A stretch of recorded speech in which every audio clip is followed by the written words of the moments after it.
Hmm. I can't hear you.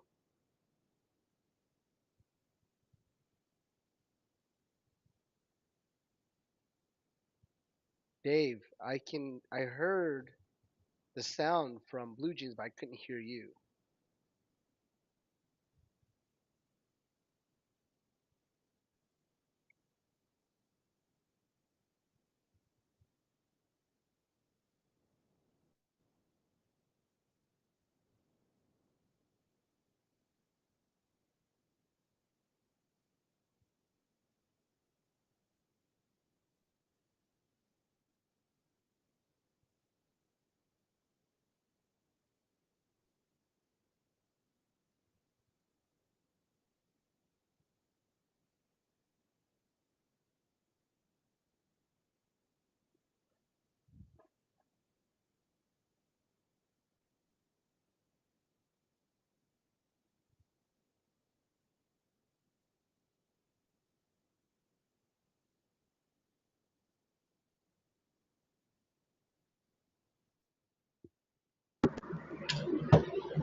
How about Yep, now? there it is.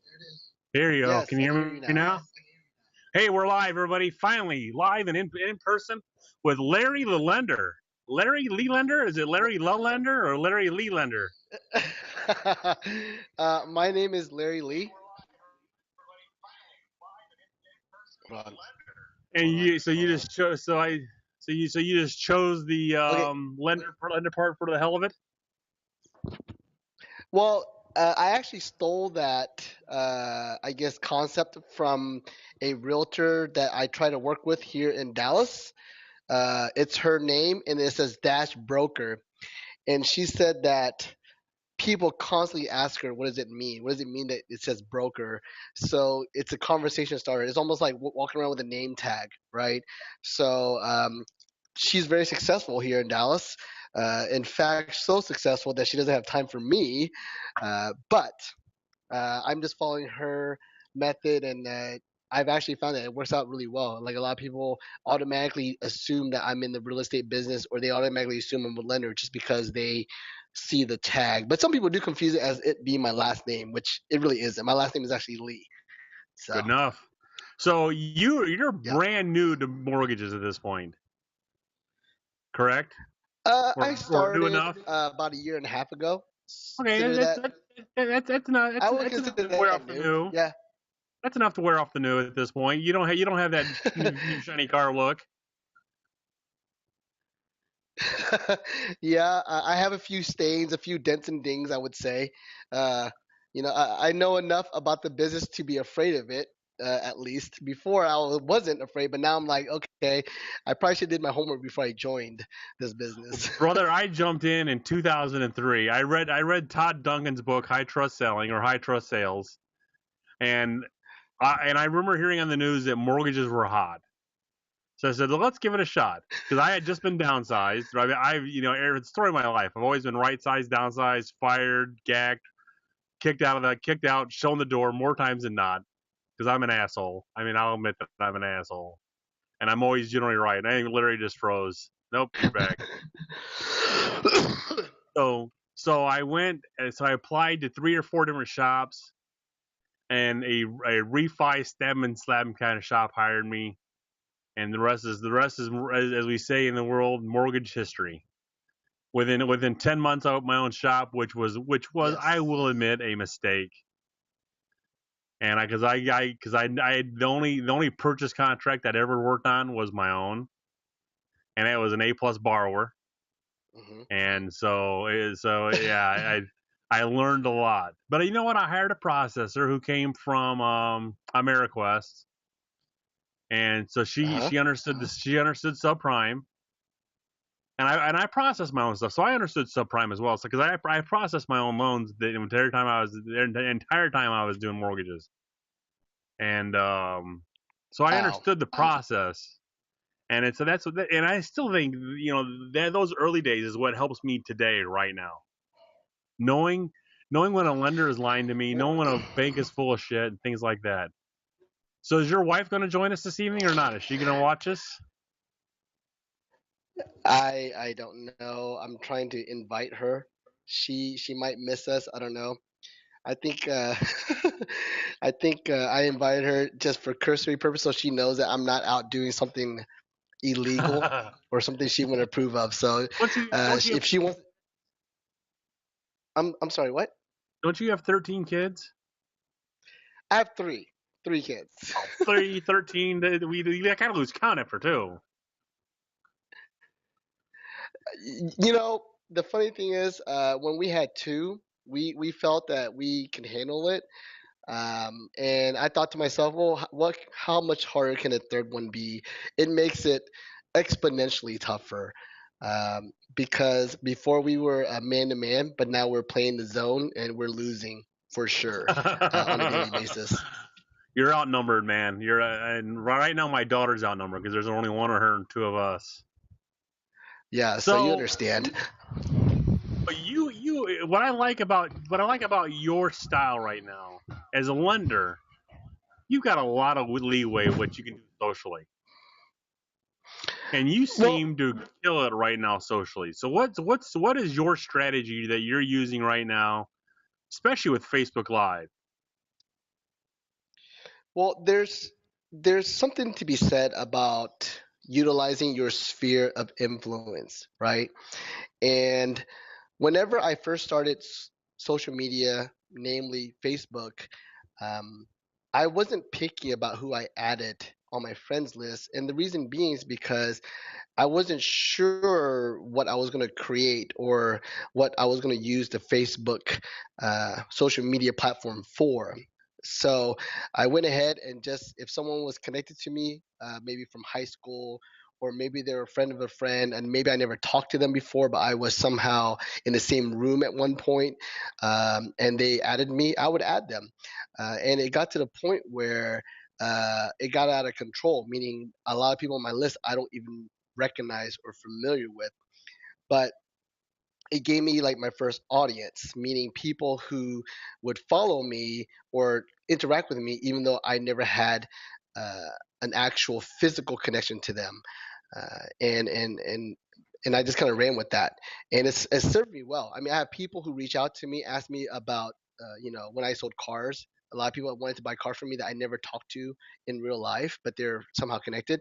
And now it's starting to happen with the mortgage business, where people are asking me to help them or answer the questions, and I don't even know how I'm connected to them. Maybe like they're brothers of someone I went to high school with or something like that. So um, that's how I'm kind of looking at the whole social media platform. Now, you asked about live. That's the thing about live, is that I get to talk to multiple people with one effort. What I mean by that is, instead of trying to messenger or email or contact or comment on everyone's different pages, I can make one uh, stream of communication and share it to the masses, or basically my entire friends list. And I actually adhere to that mentality because as a person, I'm also the same way. I don't go out all the time.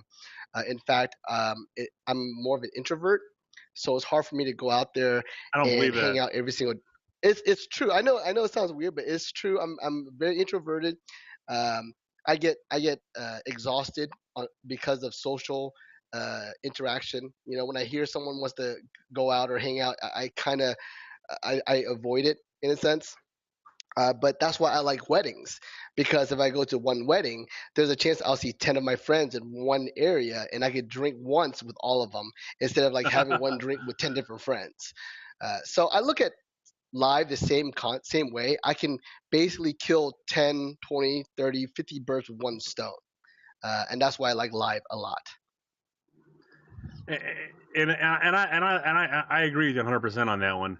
And early in the process, I mean, I was an early adopter to Twitter. I always say I was the last one on MySpace, but I was the first one on Facebook. I know I've been on Twitter 9 years. I've been on Facebook almost 10 years now at this point, and I utilized it very early on. I was like you. I added everybody and anybody, but now I think at this point I've got too many realtor friends for my taste. And Because I can't say anything about trying to get business without them, one, either stealing it, or two, commenting on it and pissing all over my good work. Right, right. And So and a lot of the people that I'm connected with are kind of dealing with the same, I guess you can call it conundrum or situation or dilemma, whatever, right? Like their friends list is starting to become heavy with people in the industry that they're in, and it might be stifling their business, whether it's not giving you more opportunity to add clients, or maybe too many people are starting to see what you're doing. I've actually recently hid my friends list because in a way I felt like I was losing clients or potential connections because people were going through my friends list and you know um, I guess helping themselves to it is it's the best way for me to describe it. I did that about 3 years ago, and I noticed a lot of times, all of a sudden, one girl who wasn't friends with any of my friends were now friends with all my friends, and it was Right, like, well, I'm glad I can help build your business for you. right, And right. so I started hiding it and started hiding it because now she's got to work for it. If she wants it, she's got to work for it, just the way I Exactly. did. Right, you got to work for it. Yep. And that's the thing, man. There's we're exposed, right? That's what Facebook is. It exposes you, exposes what you do, exposes your connections, uh, exposes your business, and that is a great thing. But it can also be uh, a dangerous thing. So you gotta have to be careful what you say. I mean, I know there are times where I'm saying something, and there's a hater or whatever watching me, and they're gonna figure out a way to use that against me or take it from me or whatever. If that makes any sense. Well, yeah, yeah, exactly. Well, right now I'm friends with the agent who was the buyer agent on my house, and I just wanted to say things, but I can't because I know she's watching.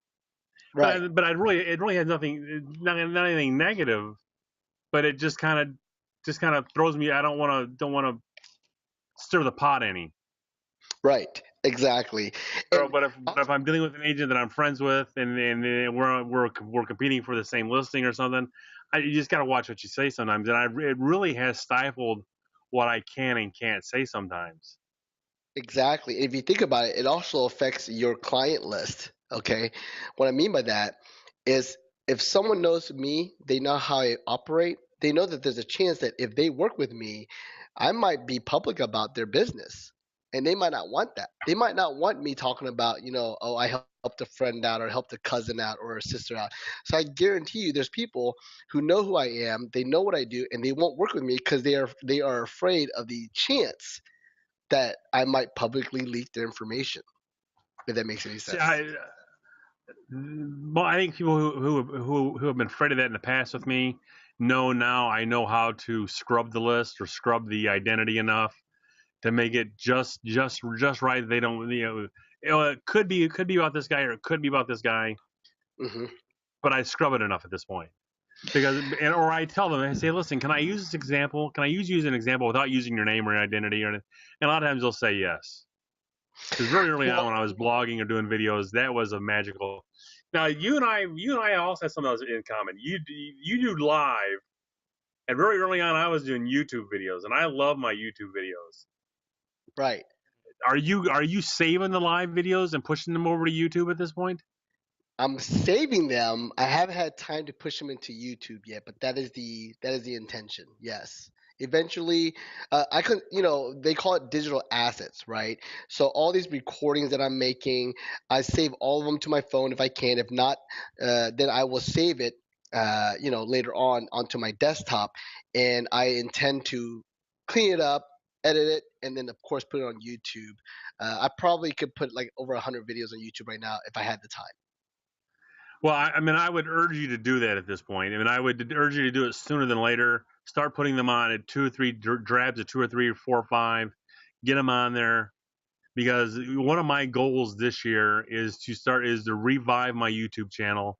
I actually want to become a real estate vlogger, if you will, and Yeah. and get subscribers and literally start making money off my YouTube channel as well as my Facebook channel. You mean through monetization? So of course, I mean, I already monetize monetize them to an extent. I don't monetize my real estate channel, i.e., my videos about listings and things like that because I know there's a trick that I teach that if I catch you monetizing your listing videos, I will be the ad on your listing videos. That's awesome. Well, we were talking about Hi Amber, how you doing client tonight? Sorry, Amber just popped on. Amber Guggenheim. Google. Holy cow! Googlio Goo- Mini. Googlio Mini. Wow. you get the $5 price for coming closest to the pin. I think on that one. So we got Mike Make it for Holbrook. your name, Amber. We just can't say it. Looks like we have Warren Adams here. Jessica Carter Kingsborough. Bob G is in the house. Misha Thompson's in the house. Valerie Kubacki. Brandy Panchenko. Dan is here. What's up, guys? We don't talk to Dan. We Oh, leave Dan alone. I He had no drinks idea. he drinks the Kool Aid.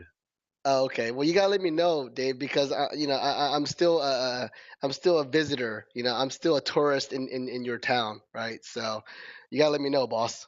And you're here to learn. Yes. What's up, Brandy? Hey, you So ever? so to answer your question, Warren. No, we'll never do a show in a strip club because they don't let me in with the cameras anymore. Hey, funny story. I was at a club with my cousin, and this is like maybe 10 years ago. I don't remember, but there was like a booty contest, or what you want to call it, right? Girls on the stage, whatever.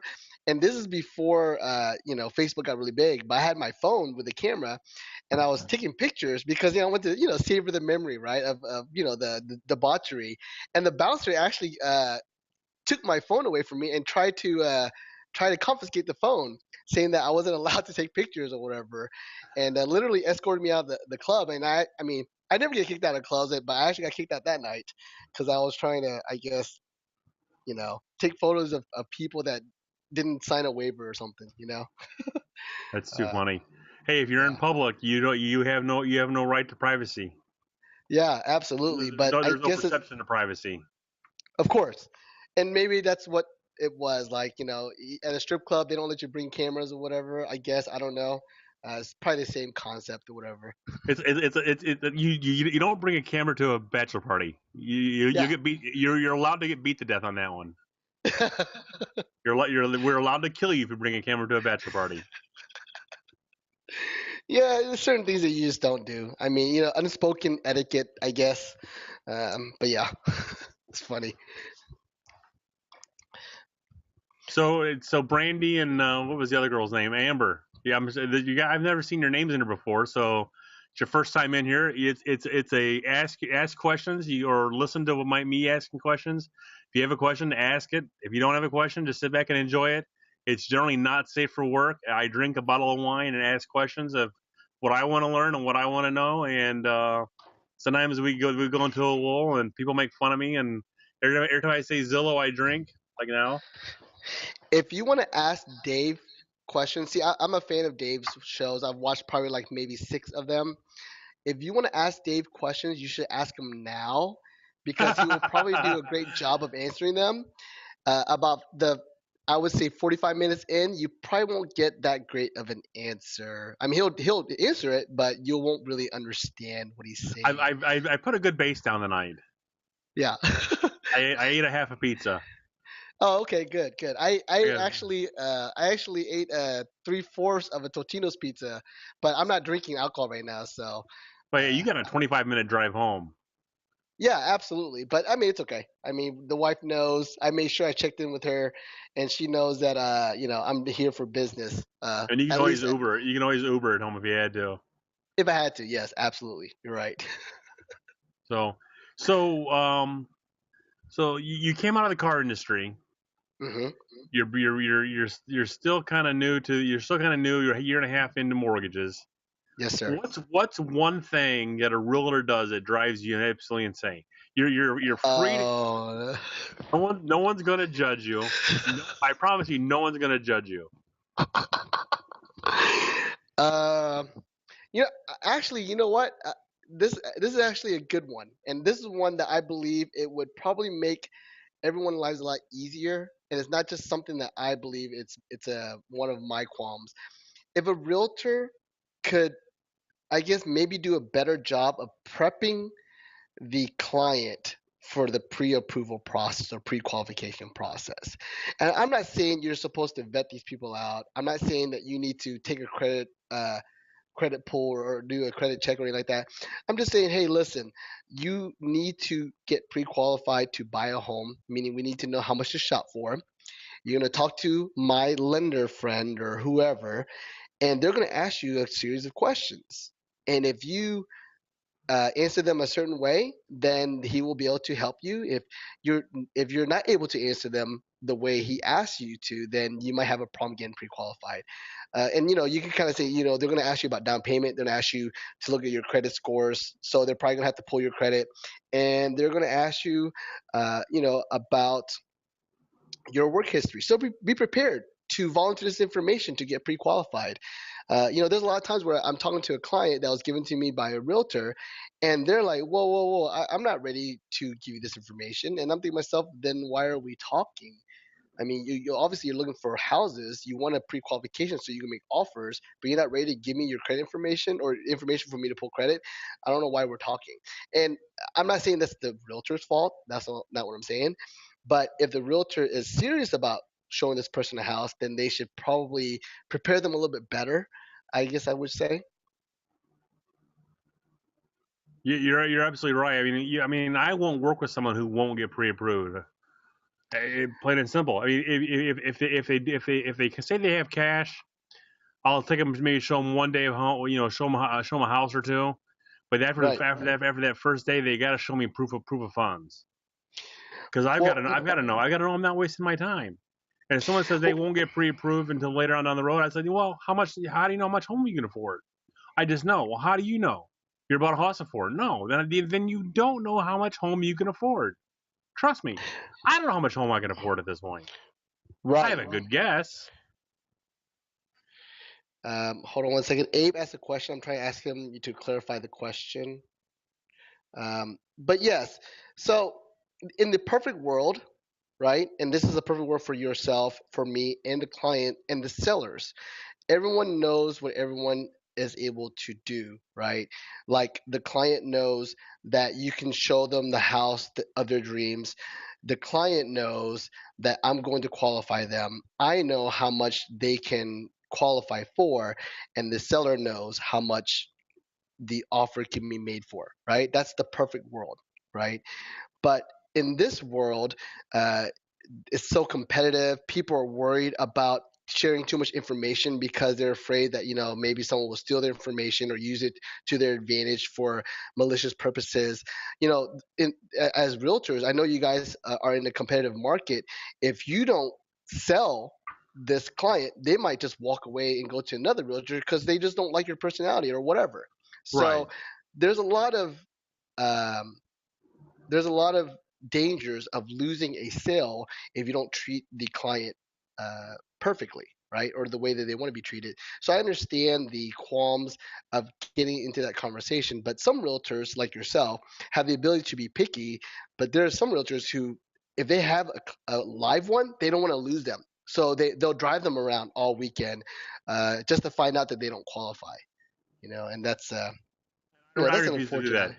Well, Abe, what he was trying to say is get him prepared for the questions that he's going to ask. Because like when I did mortgages, I used to say, hey, I've got a very intrusive job. Next to proctologist, I'm getting deep in there. I ask him very impertinent and personal questions that I really got to know. And this is what I have to know. Like a good example for this weekend, I was supposed to show a house yesterday. The guy didn't realize it was Mother's Day, so he actually moved it the next Sunday. And he's a cash buyer. Well, it's a homeowner using one of these limited service agreements who just put their homes on MLS. So I set this showing up through her, and she called me back like an hour later. She goes, "Oh, by the way, only pre-approved buyers only." And I was like, I'm not sure who you deal with in the past, but I only work with pre-approved buyers only. I'm not Right. wasting your time. I'm not wasting my time. And she goes, oh. And I was like, yeah, oh. I was kind of a dick to her a little bit, but I was kind of like, who are you to question me? I mean, like, I'm not wasting my effing time here by showing some guy a $400,000 house if he can't afford a $400,000 house. Right. And Abe, yes, I do want to clarify and address your question. You're correct. It's not the realtor's job to qualify or pre-qualify the borrower. That's not what I'm saying. What I'm saying is that you're like literally the guide of the entire process. I'm a part of your team. Okay. Uh, so you tell the client, hey, listen, I believe I can help you. You sound very excited, and I'm excited to help you find your dream home. But in order for us to shop intelligently, I need to know how much you're pre-qualified for. I need to know how much you can basically borrow, right? And in order for that to happen, you need to speak to a lender, a licensed mortgage loan officer who's going to ask you a couple of questions, and based on the information that you give them, they'll decide whether or not they can pre-qualify you or not, and they'll give you a letter, and with that letter, we can start making offers, and sellers will accept our offer and give us a contract. Now, you can add to that by saying the questions that they're going to ask you. They're going to ask you about your income history. They're going to ask you about the funds that you have because you do need money to put down unless you qualify for VA or USDA loan. And they're also going to ask you about your credit history or information to pull your credit. Just the preparation. That's all I'm saying, right? So that when I start asking these questions to the borrowers, they're not surprised by it. They're not like, wait a minute, why are you asking for my social security number? Right? It gets to the point where there's a disconnect in communication, and now I have to convince the borrower, and now they don't like me because I'm asking them for information that they don't want to volunteer, and that can lose the entire sale for everybody, for me, of course, and of course for you as a realtor. So that's what I think would make our whole harmony a lot better. So let's answer Brandy's question real quick. Then I want you to go back and I want you to answer Val's question. Okay. Brandy, I don't like the term reciprocating, but I think if you're sending a lot of leads to one lender or two lenders or three lenders, and none of them are reciprocating or giving you leads back or helping you out in any shape, form, or fashion, my lender pays for part of my Zillow. He's also a friend at this point. So he helps me he brings me clients as well. So if your guy is not willing to do that, then you might want to look for another one that's willing to do some stuff for you.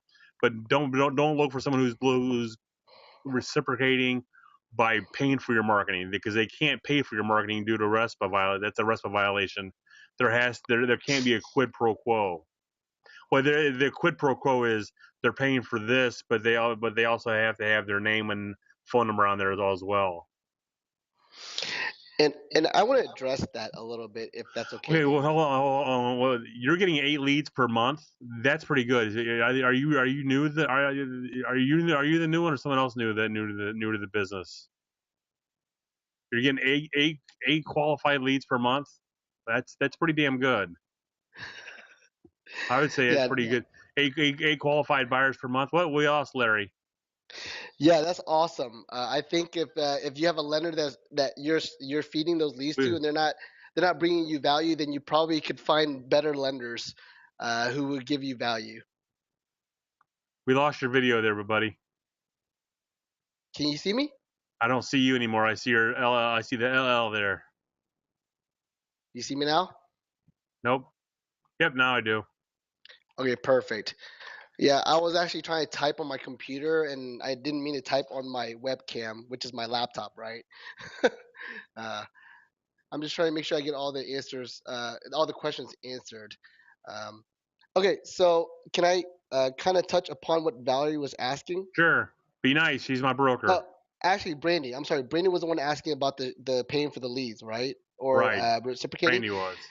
Okay, so because I'm fresh in the business, one of the first things that I learned was, of course, advertising. Advertising is a really big thing. Uh, compliance, right? There's things that you guys can do that we're not allowed to do. We have to have our name, our number, our email address, our physical address, the branch NMLS number, all on all our advertising, including videos. Crazy enough, right? So I've been starting to do that or trying to add the videos and such. The reason why I'm telling you all this is because they make us fit into a box when it comes to advertising. And not only is it what we can advertise, but what we pay for, what we gain and lose. Like if I was to give you a client and you gave me a bottle of wine, then I would be in violation by accepting that wine because it's a thing of value. I'm not allowed to accept that, right? So with that being said, if you have a marketing that you have a lender paying for, they're actually giving you a thing of value. And that's actually kind of a gray area when it comes to the RESPA violations. So you have to be very careful. That's why there's programs out there where you actually co-market. You both pay an equal amount, and therefore you're not giving a thing of value to each other. You're just splitting the cost of the marketing, which is allowed in most cases. So you have to kind of look at it from that perspective. That's how But Zillow gets away with it. yes, yes, but there's some realtors who straight up, right? I talked to them, they're like, "Hey, are you willing to buy Zillow leads for me?" And I'm like, "No, I'm not allowed to lose my license. Willing to lose my license over you. So if that's what you're looking for, then I'm probably the wrong lender to work with." And I'm upfront about that. And if you start looking up a lot of the news right now, Zillow is starting to kind of dance around the, not being compliant. Like there's people, I guess, from the CFPB who are heavily investigating them. So. What you guys might be doing using Zillow might actually be a violation at this point. I don't think they've decided it yet, but they're still investigating it right now.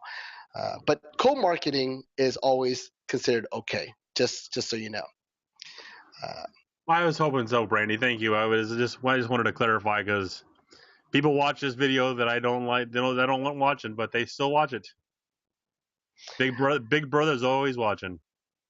okay, Brandy. So I'm glad that we clarify that. You can always contact me later on. I have a pretty good uh, understanding of what can be violating, what could be considered okay. So I've always wanted to clarify that with you because it's a big deal for me because I do a lot of investing into marketing with realtors and of course on my own. So you can always contact me later if you want more clarification on that. Um, So earlier, I kind of started to cut you off. I kind of cut you off midstream it's okay. during the pre-interview process with my assistant. No, I'm kidding. During the pre-interview process, you said you had 10,000 followers or subscribers on your Instagram, Yeah. and, and you weren't monetizing that well enough, so you kind of let it die and wither at this point. So what Well, the hell did you do to get 10,000 subscribers to your Instagram? okay. So Instagram's a little strange. Okay, it's almost like uh, you're literally just a guitarist in the street just playing your music and people just dropping money and walking away, right? That's how I look at Instagram, right? You post your pictures and you make sure you hashtag the right hashtags and people like it and sometimes they follow you because of that. But then that's pretty much where it ends, right? I mean, I can go to the people who like my thing or follow me and I can message them each. But if you notice, Instagram is very clumsy. You have to use your phone to messenger. You can't use your computer or anything like that. At least not when I was using it. It's really hard to really strike up a conversation or create some sort of value with each other. You just kind of liking each other's photos and following each other, and that's it. Um, Even with Twitter, you can retweet someone's Twitter message, right? But with Instagram, unless you have like a third party app, you can't really do that. So I just posted every single day. I made sure I used the right hashtags, and I got all sorts of followers. And yes, it went up to about 10,000. It's about 9,500 right now, so I lost like 500. Maybe they're fake accounts, maybe they dropped off, whatever. I don't know why. But this is before Facebook was bought by. Instagram was bought by Facebook.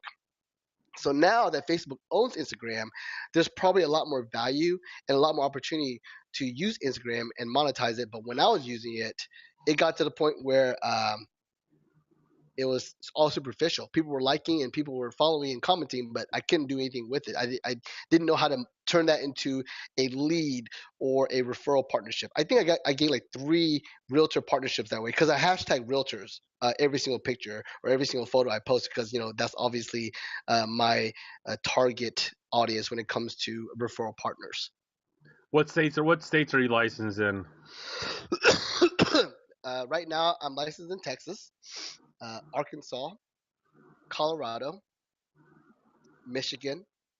I'm working on getting California and Las Vegas. I was licensed in California before, and I still have clients there who are or real estate partners who are trying to give me leads. So I have 3 loans literally just sitting there waiting for me to convert or to work on once I get my license. But at one point, I was licensed in 13 states, and that's only because I was in a call center type environment, and they expected us to be licensed in multiple states in that kind of environment. So you when you did a call center, what was your target in the call centers? Were you calling mortgage leads or? Okay, the call center, the way they designed it, they had like 30 loan officers in one location, and they had an 8-man lead generation team. We bought the leads from like Lending Tree or those kind of companies, right?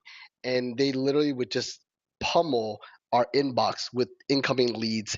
And the lead generation people, their job was to pick up the phone and call those people right away and try to vet them out. And if they sound like they might qualify, transfer them to a loan officer, right? So, uh, as loan officers, we weren't the ones calling these leads. It was the lead generation team that was Ah, calling these leads, and they would literally go through them and vet them out and see who was a possible candidate. And I mean, they literally would yell California, and then I'm like, I'll take it. So that's what they would do. They would yell the state that the client was in, and whoever was licensed in that state would say, "I'll take it" or whatever. And yeah, I was fed probably anywhere between 2 to 10 leads a day that way. And for the most part, these were orphan leads, meaning they didn't have a realtor, probably because they were working with the realtor that dropped them because they weren't qualified by their lender, right? So this is like a last ditch effort. They're trying everything they can to get qualified, and they're just submitting the information to the internet. And again, like I said, they were orphans. So if I got someone pre-qualified, that would be my currency. I would call every realtor I can find in that market is like, hey, by the way, I got a pre-qualified borrower. Are you interested in working with them? And I would literally interview them and see if there's someone I would consider giving a lead to, and hopefully they'll reciprocate. The word reciprocate, right? Um, but that's how we operate. That's how I built my business in the beginning. It was really tough. nice. So what are some of the tools that you're using right now? I know you're using Facebook Live. You're probably doing Facebook Live 3 to 10 times a day at this point. Yes, I actually use it probably 3 to 4 times a day. If you really follow me, I do a morning video where I drop my son off. That's when I give him a morning lesson, and it's literally me trying to teach him lessons that he might not understand now, but I tag him so that maybe in the future, when he's going through his Facebook at age 10 or age 15 or whatever, he'll see these videos, right? And I do it every single day. That's my one video. I do another video in a specific group about social media marketing, and I call it Social Media Marketing 101, meaning very basic social media tips and tricks, things that you probably already know, Dave, but a lot of people do not know. And then I would, if I can, if I have a chance, I'll do a live video about mortgages in my page, one of my pages that I have for Facebook, and then sometimes I do a live where I go home, driving home, and people want to ask me questions. But I would say average 2 to 3 a day. But yes, live is probably my biggest tool that I use.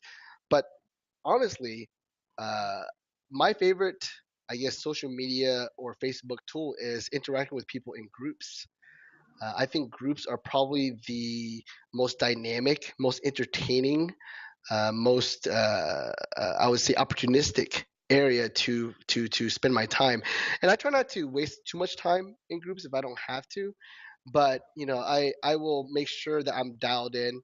And once you make a strong enough network, people start tagging you whenever there's a question that you might be able to answer that they can't. So I always say that's probably my strongest tool. My most fun tool is interacting in the groups that are available. Groups are huge. I mean, the groups are the.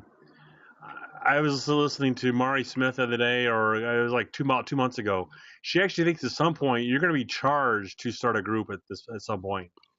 That's crazy. I don't know if Facebook would ever allow that, but if that happens, then yeah, that would be Well, pretty crazy. Facebook's going is going to be the one that's going to be charging you to start a What group. that I don't know, dude. I mean, Facebook said it'll always be free, so I don't see how they can do that. But I mean, you never Well, know. it is what it is. I mean, that was her opinion. I mean, she obviously could be wrong, and I could be wrong, but quoting her the way I quoted her as well. But just think about it. I mean, if groups are that powerful now, just think what they could be in a year from now. The ones that drive me the craziest are the sales groups. So because you post one thing and there's always one jackass. I'll give you $5 for it. I just want to drive to his house and punch him right in the fat face. Well, Being a as you jackass. as you know, Dave, there's probably trolls and people who are bored in every walk of life, especially in these groups. So you're gonna run into them no matter what. But like I said, that's what makes it fun, right? But yeah, groups is probably to me the quickest changing part of Facebook, as you notice. I mean, they're changing like I think they're even starting to put ads in groups now. Like you'll They actually are. scroll, yeah, you scroll around a group and you'll see a sponsored ad in it, which is insane to me. I mean, that's wow. But hey, I mean, Facebook, it's its own universe. They can do whatever they want with it. Now you can And answer this or not. Abe wants to know what kind of volume do you generate. that's no problem. Right now in my pipeline, let me do the math here real quick. When I say my pipeline, I'm talking about files that are basically either in processing or waiting for disclosures to be sent back, right? So let me see here.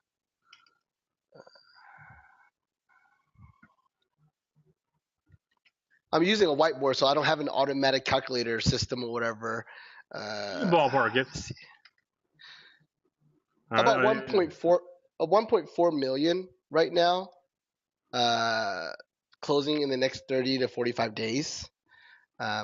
Nothing impressive, but I also just started with this mortgage company about a month, 2 months ago. So I actually had a dry spell of 2 months from like December and January, and that's a boring story. But basically, I wasn't in the right place, in the right mindset. So I basically started over in about early March, and yeah, so I'm at 1.4 million with one, two, three, four, five, six, seven in the pipe right now, closing either May or June. Nice. That's good enough. Yeah, and by my pre-approvals are pretty good. They're like people out there shopping. They're not in processing, so there's no deal, there's no contract yet, right? My pre-approvals are sitting around 250,000, 2.5 million right now. So if all those people can just go get houses and get contracts and just stop lollygagging, then I'll have a pretty good pipeline going. I love the word lollygag. That's what they do. I mean, and you can't really blame the people because you have like a crazy market right now. Not only is it in Texas, of course I'm in Colorado and other states as well, but Texas itself is like it's insane. I'm talking about every single appraisal. It doesn't make appraisal. Like the house doesn't appraise, and everyone knows this. Everyone knows that the house is going to appraise, but they still go out there and make these crazy offers because that's the only way you're gonna win the contract. You know. So yeah. I know it was like the house I showed tonight already has two offers on it. Had four showings today. I was the fifth showing today, and they're doing highest and best tomorrow at noon. It's only been on the market 3 days. Oh my god, dude. Uh, and I mean, there's nothing wrong with that. There's nothing wrong with that, but it creates it makes it so that a 21-day closing becomes a 25-day closing because the appraisal is not going to appraise, so we have to do some adjustments or some more negotiations or whatever. I mean, I had a file where the seller, because they had to drop the price, decided not to pay for title anymore, right? So now the customers have to come up with another $1,000. They're already on the edge and have to come up with another $1,000 just because the appraisal didn't appraise. And I mean, I understand the seller standpoint, but it jammed up the file for like another 7 days because they had to come up with the money, you know. Yeah. So yeah, Hey, I mean, sellers are crazy right now too. They're like they're jacking up the prices a little bit, and they're getting them. Yep, I mean, absolutely. if we're not careful, we're going to kill this market just as fast as it started. Well, it's going to taper off. It's going to balance itself out. I mean, as every market does. But like anyone in my industry, meaning the mortgage business, it's just we are just prepared for it. We already know every single appraisal we're going to shoot out is going to come back with a price lower than expected. It's just part of the business now, at least for the last couple of quarters. Yeah. So we're any 847. What's your one tool that you just can't live without right now? You know, if I had to choose only one and one tool only, it would be my ability to messenger. Okay. Um, I know it sounds crazy, but I would say 85 to 90% of my communication is through messenger because I don't have time to be on the phone for 30 minutes, an hour at a time. That's why I'm glad your show is at 8 o'clock. I mean, I know it sounds crazy, but if it was at 5 o'clock, I wouldn't be able to make it because I have too many people I need to be communicating with at the time. So Messenger is so much easier to talk to 10 people, 15 people at a time. Some of them are clients, some of them are real estate partners, some of them are different types of referral partners. So if you took my messenger away, I probably would have a hard time keeping up with the opportunities that I'm given. Besides Facebook Live and besides Messenger, what's the next one you're using the most? Because you're building a good base naturally. How are you doing that? You know, I saw a Okay, meme. Jessica, I burped. I saw a meme, right? It was a meme of Beyonce, and it was and there was another meme of I guess some sort of professor, or whatever, and it showed that Beyonce made like billions of dollars, or whatever, and the professor, it was a Harvard professor, made like $200,000, and the message was people want to be entertained, not taught. They don't want to learn; they want to be entertained, and I think that's the reason why I build an audience because I try to be entertaining. I mean, does it always work? Am I going to scare people off? Are people going to not take me seriously? Yeah, that's going to happen. But then I also get people who like the entertainment, and because of that, they ask me, "So, why do you have lender on the back of your name, or what business are you in?" So I believe you might lose one, but you'll gain two. So entertainment to me is my biggest, I guess, shtick or tool that I use to gain an I audience. always prefer the term infotainment. Yes, yes, infotainment. Yes. But I mean, there'll be videos where I don't even say one word about what I do for a living, but I introduce myself as Larry, the mortgage guy. That's my little drop saying that, I'm in the mortgage business, but I'm not going to talk about mortgages at all. You know, and the more you talk about your business, the more you're going to scare people off. But if you can somehow brand yourself and not talk about your business, the more people are willing to uh, interact with your information or message or content. That's the way I see it. So if you follow me, you'll see that 90% of the stuff I post has nothing to do with mortgages, and I do that on purpose. It's all intentional. And that's about the right mixture. You want to be like 80 10 10 or is you want to be 80% personal, 10% business, and 10%, well, whatever the hell you want it to be, I guess. Yeah. Well, I mean, you could, like you said, infotainment, right? I will have maybe, like I said, 10% actual serious business. Like I'll talk about something serious about the industry, but then another 10% will be like fun. Like I don't know if you ever seen that video, but I made a video where I did an open house where I actually lip sync the entire thing. I don't even talk about the house. I'm just lip syncing and dancing around the house, and I call that my open house. So that's to me infotainment. I showed the house. You see what the house is all about, but I don't say one word about the house. I'm just dancing and singing. It's like to Rick Ashley's song, the Never you gonna gotta, give you up, yeah, yeah, yeah, yeah, that never one, that let one. you down. I could have been a singer, folks. I really could have. Yeah, and if you had those green shorts on that you had in that picture, you probably would have been a star, bro. That was 92, brother.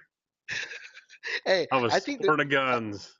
I think they're still in style. You should put them back on it and take I've got do a orange video ones. with I them. got orange ones now. I was Yeah, sporting a look. I was holding that wall up. and this is the thing, Dave. A lot of people might not take me seriously, but the thing I care about most is people wanting to do business with me because I'm easy to approach, right? When you're too serious, when you talk too much business, I think you scare people off and you intimidate people. And of course, the hard-nosed people might follow you. But when you're a little bit laid back, a little bit more, you can laugh at yourself. I think you actually open yourself to opportunities to talk to people who might not want to be too serious about the mortgage business or whatever, because it is a big deal. It is a big investment and there's so much stress involved. I try to alleviate that by just being casual about it. When I did mortgages, I was the mad mortgage machine. I wish I would have met you during that time because you obviously survived a pretty crazy moment in our industry. So it would have been cool to follow you or know you back then, because I'm pretty sure you're probably a monster and probably had to do things that someone like me wouldn't be able to do. I had fun. I mean, I had a wide berth back then because if you were FHA, you didn't have to be licensed. What? If you were FHA certified, you didn't have to be licensed. And it's part of a bank. I was a mortgage banker. I didn't have to have my license until a certain time Wow. frame. And until I think until 2009, 2010, I had to get my license at that point, which is back then was an easy test. Of course. Now it's like 1,000 questions and you got to score 85% of it on there. And but Well, you were asking earlier about the car business, right? The reason why I left the car business, I kind of felt like there was too much gray area. Okay. And if you want to know what I mean by that, you can always ask me later. But I just felt like it wasn't black and white. The reason why I like the mortgage business, because it's literally black and white. Like, what the law is, what the regulations are. And if you're ethical and, of course, you're a law abiding citizen, then you're going to do well. you And have if you're absolutely nothing to worry about. Yeah, absolutely. And that's what I like about it. I know how I'm supposed to act. I know how I'm supposed to answer these questions. And therefore, I'm helping society or, the community or whatever, and I'm doing it honestly. And to me, that's what makes being a mortgage lender easy. It's a tough, crazy business, but at least I know I'm doing right. Whereas in the car business, wasn't sure if I was going to go to heaven or hell, right? And that's why I go to one or two guys to buy my cars. I've bought the same car, that same car. I bought my last four cars from one or two guys, but it was always the same company. And I've always and they know me when I walk in there. It's like they're like chomping at the bit, waiting for me to come back and buy my new cars because they know I've got over 100,000 miles on them. But I'm going to disappoint one of them. I've already told him. I was in there getting my car fixed. I said, I'm going to disappoint you. Why? I said, because I'm not going to buy a Honda next time around. I'm going to buy a Ford F-150 because I want a bigger truck. Because I was going to buy a Ridgeline. And he looked at me like, you son of a bitch. I said, but don't worry about it. We're going to buy my wife's car from you, but I'm just going to buy a Ford F-150. I said, if the Honda Ridgeline had this, this, and this, I'd be buying it from you. But it That's doesn't have funny. those things. And I gotta have those things at this point. I'm getting too old to drive around in small cars Of or course, of smaller course. cars. And you So worked hard, now, so you should. now I'm buying a Honda Pilot for my wife, and I'm buying Nice. myself a Ford F-150. And I may buy a pretty badass Ford F-150, by the way. So I Well, haven't I mean, decided yet. like I said, you deserve it, and it's good that you have people that you trust. Because I mean, I don't have much to say about the car business except for the fact that I'm glad I'm out of it. That's for sure. But I've always thought I could kick ass selling cars by just doing the videos that I used to do. If I could go into a car dealership and they let me have free reign like I do now as a realtor, and I kind of have I kind of have some free reign. I mean, my broker's watching the show right now, and if I did something stupid, she'd fucking be texting me right now and say, "You can't say that." But she gives me free reign because I know what I can and can't say. I know what I can and can't do. If I Right. know, but I know if I could take that same mentality into a car dealership, I could kick everybody's ass inside that car dealership. For sure, and you'll find more and more of the younger guys who are selling cars starting to adhere to the live videos and doing content marketing to gain clientele and gain, I guess, street cred, There or was I'm sorry. there was one guy here locally, and I know him, and I like him as a person. He's a nice guy, but he was trying to sell Hondas, and he was doing a video off a flip phone, which sucks, by the way. And as he went through the car, it was like the next feature was surprising him that it was there, because he didn't practice what he was going to say, and it was like, if people just tore him a new one, it's like, and I called him. I said, "Listen, you can't do videos like that ever again." I said, "You got to practice what you're going to say. You got to know what you're going to do every time when you go through there." It's like, I watch Town and Country TV they're out of Alabama, and they've got about 90,000 or 100,000, almost over 100,000 subscribers right now, and all he talks about is Ford cars. And in Ford car, there's only so much shit you can know about a Ford car, but this guy makes it entertaining. Like there's a guy down in. I've told the show on. I've said his name 1,000 times. The Lawn Care Nut. The Lawn Care Nut's got over 100. He's got 89,000 subscribers, and he talks about lawn care. Oh my God. But he's go watch him. Go watch his videos. He tells a story about lawn care. And that's what realtors need to do about their homes. They need to tell a story. Don't be afraid to spend 6 hours editing a video to tell a story on a home. Right now in this market, it may not be worth your effort, because almost every home you're going to put on the market is going to sell within 3 or 4 weeks if you price it Right. correctly. But when it gets slow, you're going to have to put the effort in to sell a house. So don't be afraid to edit a video for 2 or 3 hours. Tell a story about the house. Tell a story about the neighborhood, about what's going on in the city, and develop content and develop viewership. Develop fans. Right. That's what I'm going to do after I get out of my house, is to set up a channel for realtors, for mortgage people, for anybody in the real estate industry, and anybody who's interested in the real estate industry, is going to be a real estate vlog. And I don't care if I get 10 subscribers or 100,000 subscribers. I want to get 100,000 because I want to get the silver play button. If you get 100,000 subscribers, Google sends you a silver play button. It's like that big. Dude, that's cool. That's something I'm gonna aspire to. My goal is to get a silver play button at this point. Well, let's race. Let's see who can get it first. You and me. Oh, you're gonna kick my fucking ass. You're far more entertaining than I am. Well, I'm pretty sure if you drink enough wine in your videos, you'll probably become more entertaining. Hey, by the way, the bottle is empty. Just to prove it. Hey, we don't stop until you finish, right? We can keep going till I finish, or I can stop it right now if you like. I'm game to be as long as you want. I mean, hopefully people are entertained by what we're talking about. We have 7 viewers right now. Abe is our most vocal this evening. It's because I'm shifting in my seat here real quick. Abe, you have any questions for Larry or myself? Val's still watching. Let me tell you, John's still watching. Bob is still on. See, you can see everyone. I can't see the participants. I can just see whoever's joined, whoever commented. Let me tell you a little secret when it comes to doing live videos, right? There's 3 things that you probably don't realize, or you might realize, but you don't really weigh in heavily in your marketing. Number 1, Facebook really, really favors live video. It gets to the point. A ton. Yeah, it gets to the point where they share it more. It hits people's news feeds more. It's just, for whatever reason, it's like the golden ticket to promoting yourself, right? So that's number 1.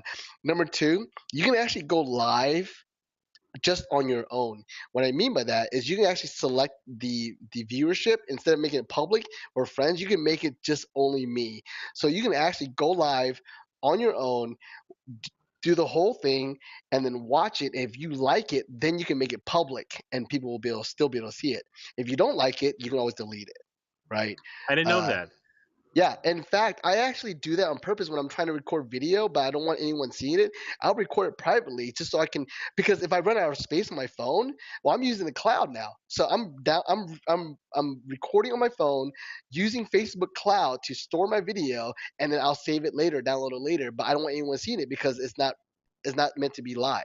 So you can set it so it's just private. Now, when you do something like this, you might not be able to, but if you do it on your phone, you can certainly select it to just only me, and only you have access to that video. In fact, I have lots of videos that it's just only me, and it will never be shared with the public.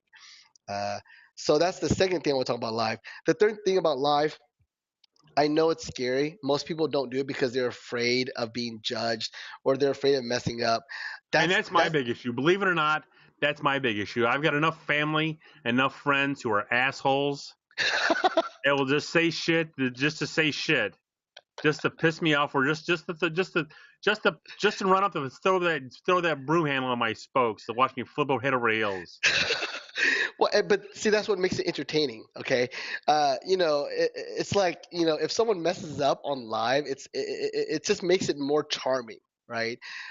So it's okay for you to mess up. I mean, that's what people are expecting, anyways, and for the truth of the matter is, it's just more entertaining to watch someone try to, you know, I guess present information live, and you're just kind of hoping that they mess up. And it's kind of cool when someone says something and you could respond back to them. If someone says hi, whatever, you can say hi back to them. I mean, people, they eat that stuff up. So that's why going live is so cool, because you can actually interact with your audience. Some of the best live streamers, they always take their time to say hi to everyone, just like Dave did. David made sure he acknowledged the people who joined in, and he made sure he read the questions, and it just makes for a better show, because it's not just one directional, or it's not just one dimensional. It's interactive. It's a living, breathing thing that you as the audience can mold and change. uh, so yeah, that's one of the reasons why I think, three reasons why I think live is actually the wave of the future, and probably going to be around for a while. I mean, it's probably going to get to the point where this is how we do all our communication, So is through one live. program you should look into is Live Leap. Have you heard of Live Leap? I've never used it. I've heard of it, but I've never used it. It's where you can go live, like on multiple channels at the same time. I have it. I just never used it at this point.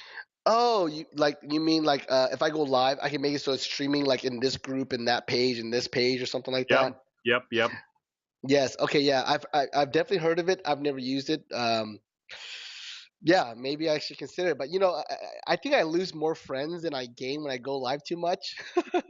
uh, yeah, like people start, like when I go live and I do something stupid, I see that my friends list went from 5,000 to 4,998. So I lose like two friends every single time I go live.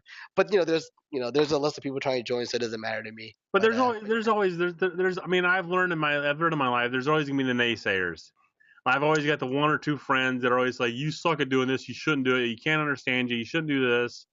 But they're the crabs in the crab bucket who pull the other crabs back down in the crab bucket, even though you're all gonna be fried to death in about an hour. well, in the thing about the friends list, and I'm not sure if how many friends you have, Dave, but when you're About maxed three out, grand. okay, 3 grand. So you used to have room to add people, right? Well, and I I'm need at to go through and break my list out. I need to sit down one weekend, probably after I move one Saturday afternoon when I got nothing going on. It's raining. It's actually sit down and break each friend down. Larry's a business guy. Larry's Valerie's business. Brandy's business. And go like that way and bring it friends, business, lender, network marketing, and put those guys in separate fucking buckets over there. Well, someone gave me some advice. I forgot who it was, but they said that what they did was every single day they would go through how every day you have a birthday list, Yep. right? Oh, Well, yeah. yeah, so every single time there's a birthday, during the birthday, you just select them, and maybe you unfriend them if you don't even know who they are. But they, instead of like trying to go through all your lists, just make it a habit every single day. Say happy birthday, everybody, and then categorize them at the time. That's what I'm doing tomorrow. Starting Yeah, tomorrow. it's That's my pretty list. smart. That's my list builder. Yeah, Yeah, pretty if I smart, don't know right? you, if I don't know you, you're being gacked. If I know you, you're going into a list. Yeah. Well, like I said, I'm maxed out. Okay, I have 5,000 friends and I can't add anyone new. So I literally want people to leave my friends list because that means they're telling me they're not a buyer, and that makes it better for me because I can add someone who might be a buyer. So in a way, my social media marketing and my advertising is designed to uh, literally scare people away who won't buy from me. So I don't know if that's a good thing or a bad thing, but it's almost a necessary Get a thing little for me. secret for you. My next door neighbor didn't use me to sell his house. Oh man, oh my gosh. What I'm pissed off? Tonight was the first time I've talked to him in 6 weeks. did, That's how pissed off I was. did he tell you why? Did he give you a reason? Yeah, because I would do it for 6. He wanted someone to do it for 5. Oh, I said, Dave, I would have done it for 5 for you. For you, I'd have done it for 5. oh my gosh. Wow, that's unfortunate. It But is what it is. But well, I mean, but you know what how I take that? I take that as you're taking food out of my kid's mouth. absolutely, 100%, 100%. I agree. Um, I told you how So when like they need help, now, when he calls me for help, tell him I can't do it. I flat out can't do it. I can't help you. I'm too busy. I've turned him no, down 3 times the last 6 weeks. I'm pretty sure you'll help him, Dave. I'm pretty sure Nope, if I you will really, not.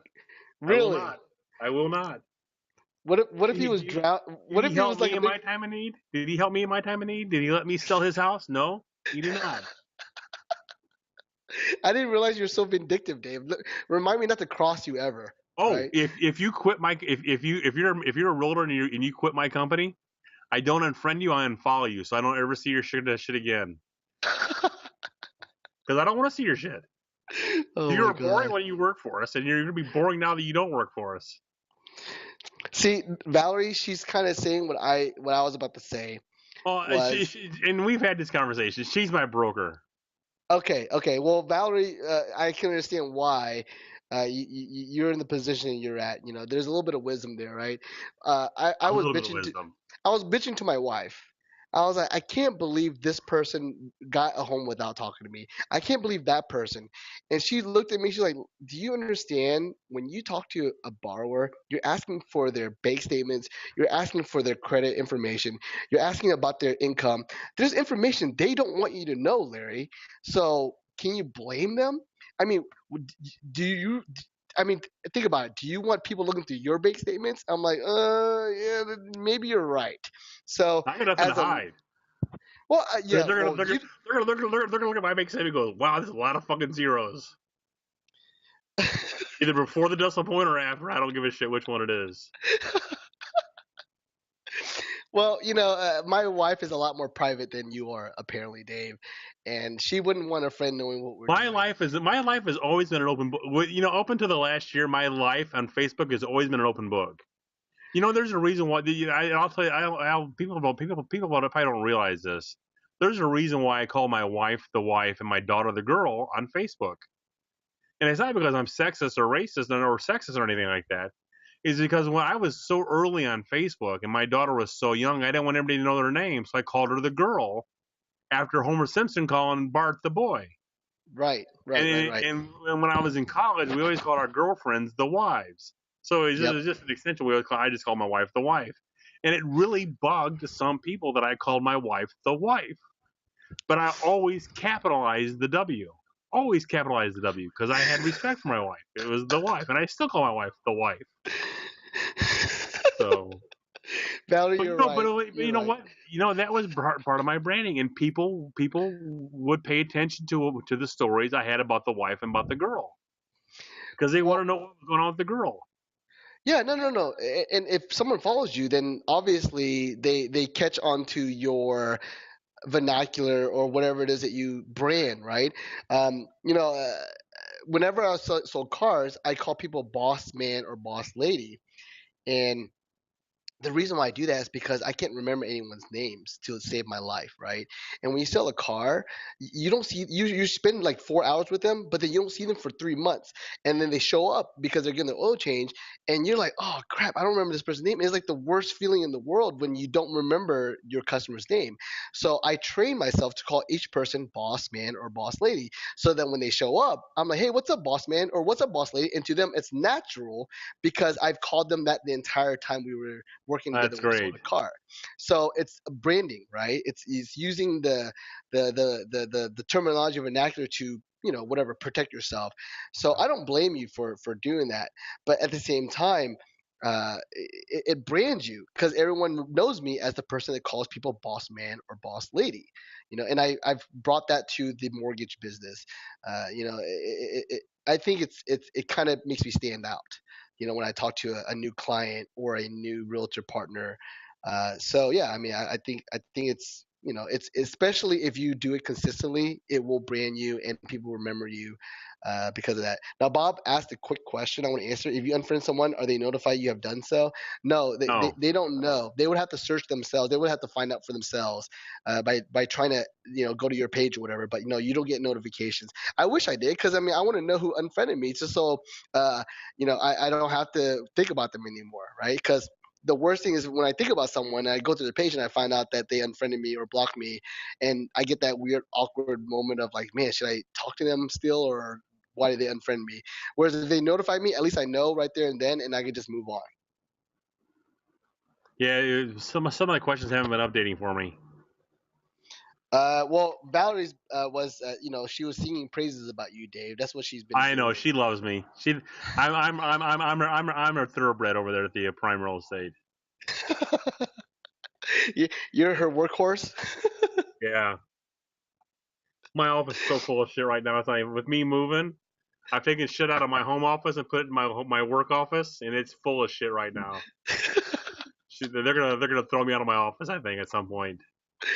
Oh yeah, I probably moved like 20 pounds worth of just paperwork over here when I finally got a new job in the office. Because before this, I was working from home, and all my stuff was in storage. So I was glad to have an office because now I could shift the stuff around. So I know exactly what you're talking about. But yeah, you're probably like me. I mean, I saw your garage. You're a pack rat, right? Like me. Oh, my garage, my garage that's empty boxes right now. It's just empty for the move. It's just empty boxes. That was my basement the other day. You saw Oh, there's your basement. Okay, my bad. my basement's almost empty now at this point. But I am That's like a good. pack rat. I do collect way too much shit. Well, on that note, where it's 9:15, it's 9:13. Time we get done with this is 9:13. So, if someone wanted to get hold of you, Larry, how could someone get hold of you and ask you a question? Could they could follow you on Facebook at Larry Lee Lender, LarryLee.com. LarryLee.com. Yep, Just like Larry. I spelled, is it LarryLe.com? Yes, what it would do is it'll lead you to my app, and my app, if you register, will give you everything: email, phone number, physical address. You can text me, whatever you like. And there's also links to my Facebook there too. So I literally can't hide from you if you download my app. That's good to know. Yep. Well, folks, Larry, I really do appreciate you coming up. God bless it, I got a fly in my basement. I really do appreciate you coming in tonight, coming on the night, and we'll do it again soon. I promise. I I would appreciate that, Dave. There's a lot. And, There's a lot more and, we and can listen, I do with got the each whole other. bottle in me, and I'm still coherent. Yeah, no, I actually feel kind of I didn't Honored. accomplish it. I was hoping that you would be a little bit more buzzed or whatever. But I guess you're holding your own I for should sure. not have eaten the whole pizza. That was my problem. I ate the half pizza, and I built a good base down. Sometimes I start these shows. I already got two drinks in me. Now I start these shows. Yes, I know. I can tell you were a little bit more alert this time. So I would, but I had a busy day. I showed a house at 5:30. Then I had to go to Menards, and then I had to go shopping. So I got home, walked the dog, and I literally walked the dog, walked right down here, and opened the bottle of wine and started the show. So I was literally on the go, open until showtime at this point. Awesome. Well, I appreciate it, Dave. I mean, it's an honor to have an opportunity to at least hang out with you for one night, right? I appreciate it, sir. So if anybody got any questions, you can feel free to email me at dwoodson@gmail.com. My new cell phone number is going to be 872-8000, 219-872-8000. That'll be active one day this week. I'm porting my home office line number into my cell phone number starting this week sometime. I got to do that this week. It's all part of me leaving not leaving Comcast, but shutting down the home office, making it go dark, and then opening it back up in my new apartment before I go move into the new house. So you guys got any questions? Feel free to email me, hit me up in the group, and we'll talk to y'all very soon. Larry, thanks, buddy. Talk to you soon. These guys.